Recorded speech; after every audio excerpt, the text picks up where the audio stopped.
Alright, I've been dreaming to make this video for like a very long time, and I can't believe it's actually finally here. What's going on, Nitro Ninjas? It's your Grandmaster NikkNitro, and yes, I have finally, for my first time, I have 36 starred the Spiral Abyss. And since this is my first time 36 starring the Spiral Abyss, this is my first video on showing you guys how I did it. Let's get a couple of big and common disclaimers out of the way before I proceed with this. First of all, this account is not a whale account, but it's also not free to play. It is what you call a dolphin account, meaning that the money I spent to buy the crystals to convert to Primo Gems was only enough to get one copy of the 5-star characters and one copy of the weapons.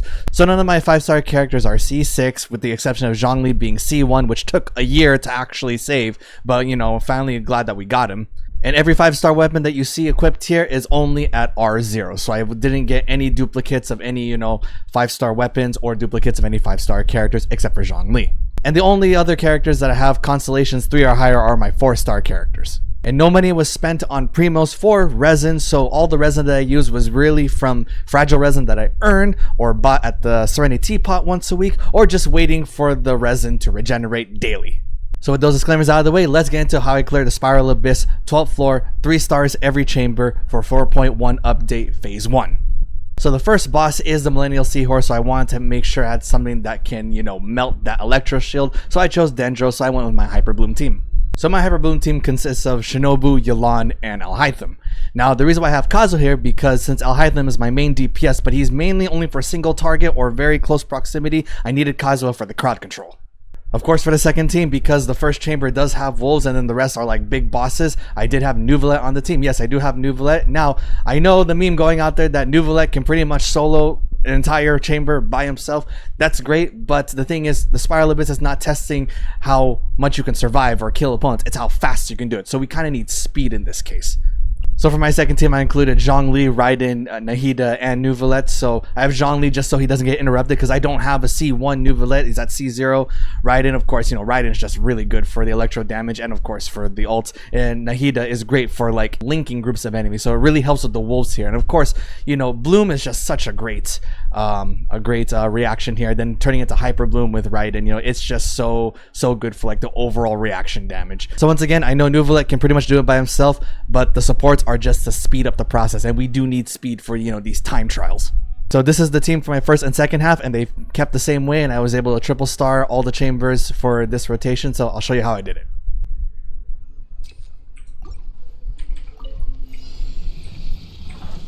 Alright, should want to wait here. Get that going. Get a Hydro Swirl going. Then you can, Alright. You just kind of want to make it Hyper Bloom as much as possible to get the shield down as quickly as possible.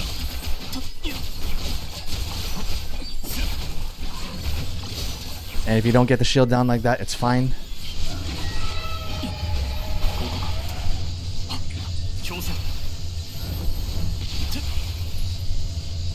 There you go.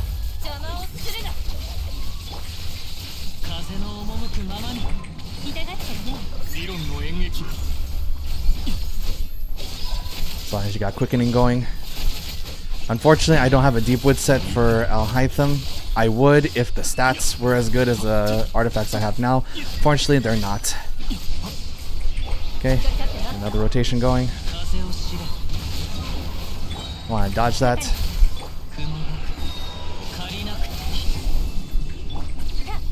Where are you? Where are you? Where are you? Oh. Well, don't do that. Do not do what I just did.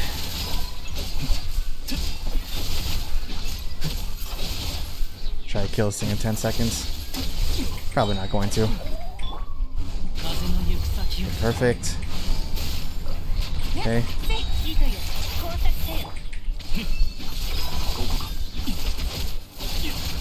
Okay. 11 seconds over, it's okay. We'll be fine, we'll make it work.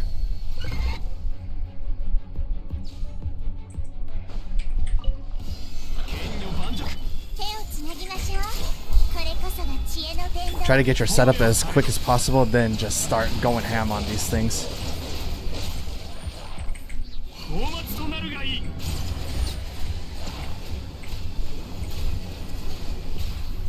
Ideally, you want to get the big wolves. because the small wolves will come at you anyway, but still try to get everybody in. Of course, you know, not everybody's going to be cooperative.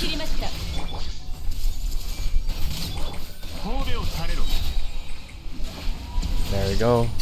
Positioning is very important with using Nuit. As my father said, location, location, location. Now when you get the last 30 seconds, it's pretty actually good because you can get the mages then and there.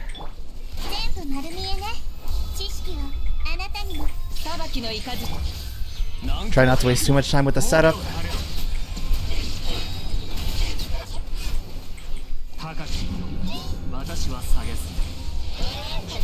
Okay, this is going to be cutting it close, but I think we can do it.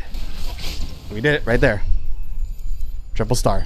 Right then and there. So as you can see, every second really does count. Alright, we got second chamber. Elemental damage is always good. Or elemental skill damage. Alright, here we go. Since it's only a few enemies, it's a little bit easier, but the trick to doing this is you want to get enemies as close together as possible. See, that's usually the common mistake when it comes to the Spiral Abyss. It's not necessarily lacking the damage, it's just not hitting enough enemies fast enough. Because in this case, you gotta hit these guys at the same, almost at the same time. And characters like Kazwa, Venti, Sucrose, Baruzan can get the job done.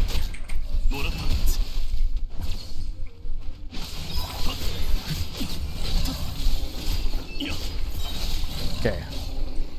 Now the big guys here. Again, you kind of want to always crowd control. Keep them together as much as possible. Then you might want to, you know, avoid the big guy, obviously. And just keep on dishing out that damage in the most effective way possible. They get parts, stop your rotation, bring them back. Wrong character.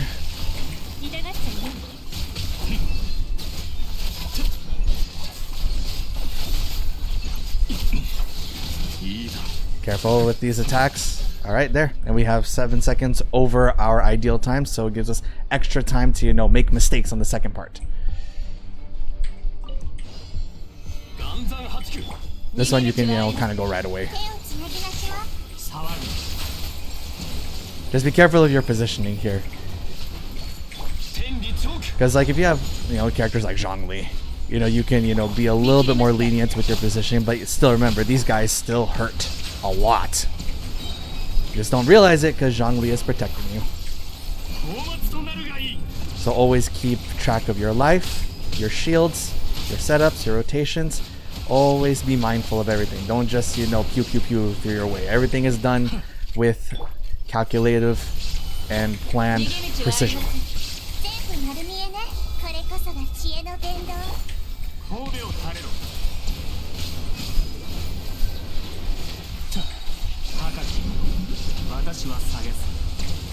Okay. And just like that, plenty of time to spare. Alright, last chamber. This one's a little trickier because two things. The enemies don't all spawn all at once, so it kind of adds to the time. So you gotta have to really be speedy about this. Second, you know, especially if you're not using any shields, you know, for this round, you're gonna have to be really careful with your dodging.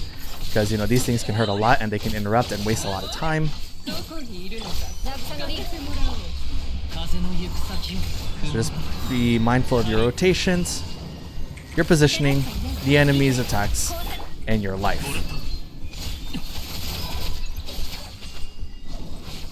I hate when they do that.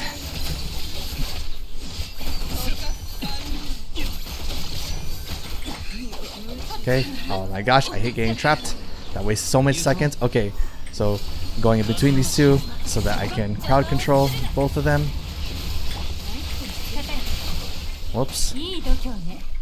Once again, Kazwa is so good at this. Just get that extra there.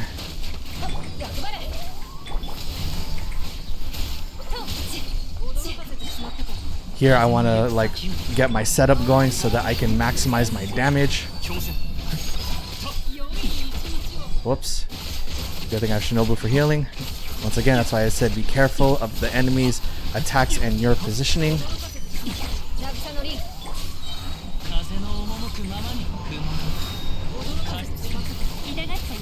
Okay. Alright. 7 seconds over. It's okay. We can make up for that.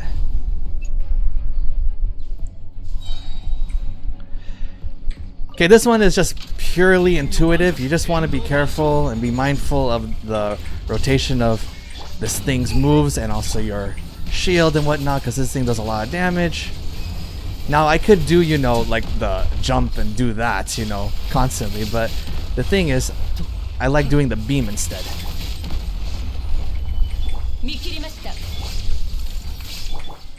So that's why I don't really do the jump. You should kind of do the jump, but at the same time, if you don't want to, you don't have to. I just want to keep the beam going on as much as possible, as long as possible, because that's where most of my damage is coming from.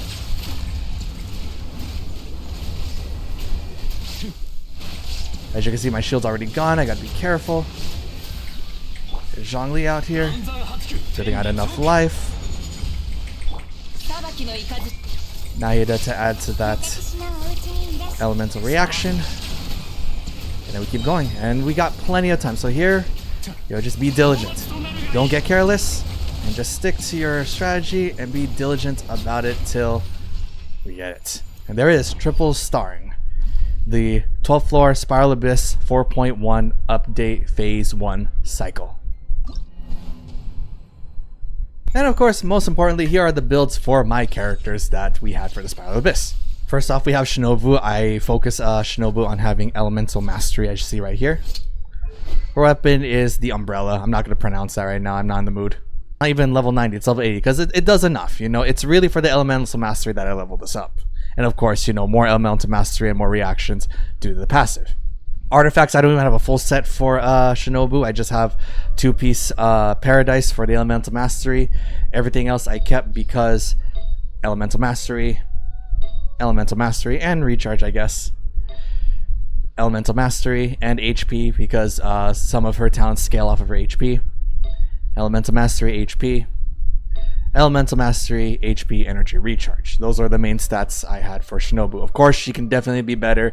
This is just what I have currently built for her right now. Obviously, we'll improve her along the way if we have the resources and the time, but as of right now, this is my Shobu. She's currently at C2, and her talents are 7, 9, 5, mainly focusing on the E due to the healing and for the elemental reactions, which is what causes her Hyper Bloom to actually do damage. Next up, we got Kazwa. Kazwa, we don't have to, you know, go that deep into it. All you have to do is, for Kazwa, just build your EM as much as freaking possible. Ours is 926. It is not 1000 because we do not have the Freedom Sword. Why do we have the Freedom Sword? Because it's fugly. I do not like the Freedom Sword. I do not like how it looks. It is a good sword. It is a strong sword. It is perfect for Kazwa. The design is just horrible though. And yes, I am that petty. The design of Kazwa's Freedom Sword is the only reason why I did not get it. And I exchanged it for the Cyphos. And the Cyphos is a good alternative, not only because of the elemental mastery, but because it actually builds on energy recharge from the elemental mastery. So the higher elemental mastery is, the more energy recharge you get. So therefore you can get his Q up as much as possible. And of course, it's not that bad looking on Kazwa. Typical set build is you have 4-piece Viridescent, Flower, EM, that's all you need. Feather, EM, all you need. EM Sands, EM Goblet, and EM Circlet. Everything just EM. You don't only need to build as much elemental mastery as human freaking possible for Kazwa. Our Kazwa is C0, shocking. And the talents are 5, 9, 9. Now, the reason why I do also level up the normal attack, of course it's my least priority, is that it makes his plunge attack after he does his E actually do additional damage. And having that additional damage actually helps out, you know, with the Spiral Abyss. So, you know, if you really want Kazwa to maximize on every little aspect of damage he has out there, max out everything, you know, even the normal attack. There is nothing wrong with that. Next is Yolan. Yolan is a prized possession of Lady Nitro and I, because Lady Nitro suddenly started maining Yolan from a support to now a sub DPS, kind of a main DPS. There are several stats on her that you want to build, but one of the priority stats for her is her HP, because a lot of her skills scale off of her HP. And of course, we have the Aqua Simulacra, level 90. Of course, you use it for the crit damage. Funny thing is, we actually got Yolan first, and we waited like several months for her latest rerun before we got the Aqua Simulacra. Once we got the Aqua Simulacra, then Lady Nitro started maining her as a DPS instead of just a full-on support. Her numbers are here. She has 56 crit rate, 251 crit damage. That's why she is hurting a lot. Energy recharge could definitely be a lot more, but this is good enough considering the fact that, you know, she actually has decent amount of energy recharge and gets a lot of particles from her E. So this could be more, but it's already good enough. And of course, our Yolan is at C0, so, you know, big shocker there. Her talents are 888. They could actually be higher. Obviously, you know, triple crowning, you know, Yolan would not be too bad. The reason why we have our normal attacks leveled up is because Lady Nitro wanted to use her as a DPS. If we only use her as a support, we would not level this up at all. But Lady Nitro is having so much fun using her as a DPS, so might as well. We leveled up everything. We're going to eventually triple crown her if we have the resources and the time. And of course, the star of our first team and my main and my favorite is Alhaitham. As you can see, my Alhaitham's attack is not even that high. You know, some people would think getting those numbers you would need to have like at least 2k attack. Nope, Alhaitham is only 1-2 for us. It would be great if it was 2k, but at this moment it's only 1-2 due to the artifacts that we have because of the numbers we want to get. 457 elemental mastery is really good. 300 is already like good enough, but having more just makes Alhaitham, you know, that much better, because Alhaitham is one of the only few characters in this entire game who actually scales off crit rate, crit damage, and elemental mastery. Our numbers here are 58 crit rate and 258 crit damage, and because of his signature weapon, our crit rate is even higher. Then the big thing of why he also does insane damage is because of his Dendro bonus damage, because that's his special stat he gets from leveling up. So we made sure to get the Dendro damage bonus out there as high as possible as well. So crit rate, crit damage, Dendro damage bonus, and elemental mastery. And that's what makes Alhaitham such a complicated character to build, but all the more worth it. As I mentioned earlier, we have a signature weapon, the Foliar, level 90 for the crit damage. Again, the crit rate here is what makes his crit rate go a little bit higher. And then it adds also to the elemental mastery, so his weapon alone is also great for, you know, his overall damage, because as I said earlier, Alhaitham is one of the few characters that actually scales off crit rate, crit damage, and elemental mastery. Usually those stats are completely separate. This character brings them together. Now for our artifact, I have to clarify for the artifact, this is not the artifact set that we want. What I actually do want is a 4-piece Deepwood for Alhaitham, contrary to what everybody else is building him with a 4-piece Gilded, which it can work, but the way how we play Alhaitham, it's better if it's a Deepwood since he's the only Dendro character on the team. So if we had the 4-piece Deepwood, we would get that additional, you know, Dendro damage, you know, bonus of piercing through the resistance, but because we don't have that, because of the stats we have, we had to settle for just having a 2-piece Deepwood with 2-piece Wander for that extra elemental mastery. So for our flower, crit damage 28%, crit rate, elemental mastery, can't get better than that. That's pretty much, you know, why this piece is here. Then the feather, again, I would have a Deepwood, but so far the only Deepwood we have is for Kaveh, which is not nearly as good as the one that Alhaitham has, which is 21 crit damage, 6% crit rate, elemental mastery. Again, great stats, not the most perfect numbers, but the stats here are the reason why I couldn't pass this up. Then of course the sands, the infamous sands for Alhaitham.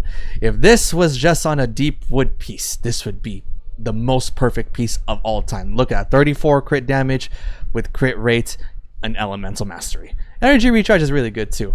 Unfortunately, this is on a Wanderer's Troop piece, which is why I cannot change this with any of the other Deepwood pieces I have, because they do not have these amazing stats. Same thing here for his goblet. The Dendro damage goblet with elemental mastery, crit rate, crit damage. You cannot get more perfect than that unless it was a Deepwood piece. Then this one is perfect because it is crit rate, crit damage, Deepwood with 24 crit damage. This is just like monstrous numbers right here. So with that, you could see why my set is the way it is when in fact I want it to be a 4-piece Deepwood set. We'll eventually get there, but you know, at the meantime, don't have the time nor the resources to do so. Obviously ours is at C0. Then because Alhaitham is my favorite and my main personally, I have triple crown Alhaitham, you know, up the wazoo, because, you know, why not? And so yeah, triple crown any character that you want. This is my favorite, this is my main, so that's why I triple crowned him, because every single aspect of Alhaitham needs that damage. Now for our second team, we start off with Jang Lee, Lady Nitro's first love. So with Jang Lee, our Jang Lee is mainly a shielder who does decent amount of ult damage and, you know, overall damage. See, our Jang Lee is a bit weird because it's not your typical meta Jang Lee build. It's mainly an aesthetic Jang Lee. What do I mean by aesthetic? Well, we built Jang Lee in the way that is going to make him, you know, look and feel good for us. So the main thing we have for Jang Lee, of course, is HP. He scales off HP. That's just, you know, no other way to look at it. His crit rate, crit damage is not that good because we don't have any crit rate, crit damage pieces or weapons, for as a matter of fact. But we do have that shield strength and, of course, that geo damage, 75%. Okay, now let's talk about this before everybody chews me out in the comment section about this weapon sucking. Yes, I know it sucks, okay? Attack percent for Jang Lee, come on, you know, it's not the stat that he needs. The passive is great and all, but like, why do we use this weapon? Well, there's only one reason why we use it. It looks best on him. It looks good. It's his signature weapon. It looks so gorgeous on him, and it makes him actually feel like a proper character. If you give him a weapon like Staff of Homa or the Jade Spear or anything like that, it looks fugly on him. So yes, we only use this weapon mainly for the aesthetics and nothing else. Is that petty? Is that smart? No. And yes, it is petty, but we like it, and that's how we build our Jang Lee, because it makes us feel good about having our Jang Lee with this weapon, because, you know, he feels like Jang Lee, feels like Morax. It's not the best stat-wise, but we're happy with the way how he looks now. Pretty much textbook 4-piece tenacity for a shielder, support Jang Lee, 4-piece, you know, that shield strength. You know, it's going to be good, you know, for everybody on the team. He is our only 5-star character that we pulled on the event banners that has a constellation, but we waited a year before we actually got this. So actually we got Jang Lee back in 3.0, and then in 4.0 we got his constellation. So yes, we waited that long just to get one constellation for Jang Lee. Lady Nitro wants to have Jang Lee at C6 eventually, but that's gonna have to wait. He was our first character that we triple crowned, so we are not upset about that. Next one is Ren Shogun. Ren Shogun is such a versatile character. She's just that character of like, putting her on your team, you know, why not? Why not put her on your team? You know, you get like no negatives from putting her on your team. The 2k attack is really solid, you know, that's great. But the main stat that we want to talk about is her energy recharge. We made sure her energy recharge is over 300. Now, our crit rate is good. Our crit damage is definitely lacking. But her energy recharge makes up for that, which makes her still very, very strong. She could be a lot stronger, but the way how she is right now makes her very solid on any team that we put her in. Of course, you can't go wrong with the Engulfing Lightning because of the energy recharge and the passive right there. That's why we got the Engulfing Lightning. We could use the catch, but the catch looks absolutely ugly on Ren Shogun. So that's why we went for her weapon, because it looks so beautiful on her. Textbook Ren Shogun, you want to get the 4-piece emblem because it's the only set with a passive that actually scales off energy recharge. So of course, why not? C0, obviously, if we had any constellations on Ren, especially C1, we would be shredding more damage, but obviously we don't. That's why she's the way she is now. She's 999. We did not crown her yet. We eventually will crown her, just not yet. Alright, one of our favorite catalysts here, Nahida. The only real stat you need to focus on Nahida is her elemental mastery. Having that 1000 elemental mastery, you already boast a really good Nahida. We were able to get that 1000 elemental mastery thanks to her 1000 dreams, which is the only elemental mastery catalyst that goes over 200. And of course, you know, the passive is great and everything, but getting her elemental mastery to that 1000 mark was our biggest goal for Nahida. Now, Nahida is the one with the 4-piece Deepwood set. So anytime we actually have a team that puts Nahida and Alhaitham together, Alhaitham starts shredding. Like, absolutely shredding. Unfortunately, they're not always on the same team, so that's why Alhaitham doesn't have the best damage out there. But with Nahida, with Deepwood, it's the reason why her elemental mastery is doing so much damage. Getting that 30k elemental reaction trigger, you know, it's crazy, you know, how strong Nahida could be when you build her correctly. She is at C0, so that means any constellation on her is just going to drastically shoot up her damage. And she is single crowned on her E because her E is really the biggest damage dealer of her kit. Of course, her Q is what makes her, you know, even better. And her normal attack, actually, I don't know why we leveled up the normal attack, but Lady Nitro said we got a triple crown Nahida because, well, she's Nahida. And of course, the piece de resistance is Nuit. Of course, boasting at 40k HP because he is one of those characters that really scale off of HP, because there are some characters that will scale with HP, but they scale better with, you know, elemental damage bonus. Nuit is one of those characters that scale much more through his HP. Now this is where we boast our numbers. We have a whooping 307 crit damage. Yes, we have that high crit damage, and I'll explain why our crit rate is not that high. Energy recharge is very good. Getting that ultimate up as often as possible, very, very good. As you can see, he does not have any Hydra damage bonus, and you saw the damages I was putting out earlier doing my run. We don't have any damage bonus, and he's hitting those numbers. The obvious weapon of choice for him is the Tome of Eternal Flow, because not only does it look absolutely gorgeous on him, the passives just mix so well for him. HP increase, charge attack damage, and of course a little bit of energy recharge. You can't go wrong with this weapon for Nuit. Obviously the crit damage main stat is what also puts that chef's kiss on Nuit's damage. And then this is the reason why our crit rate is only at 13%, because with the Hunter 4-piece set, you gain an additional 36% crit rate. So it brings Nuit's crit rate to 49.9 due to our numbers. It would be great if it was 50, but you know, once he hits like the 50 mark, that's good enough already. 60 would be ideal. 70, that's just overkill already. But like hitting that 50% crit rate is what gets his damage to be consistent. That's why our crit rate is only at 13.9%, because the Hunter set would bring his crit rate to 49.9.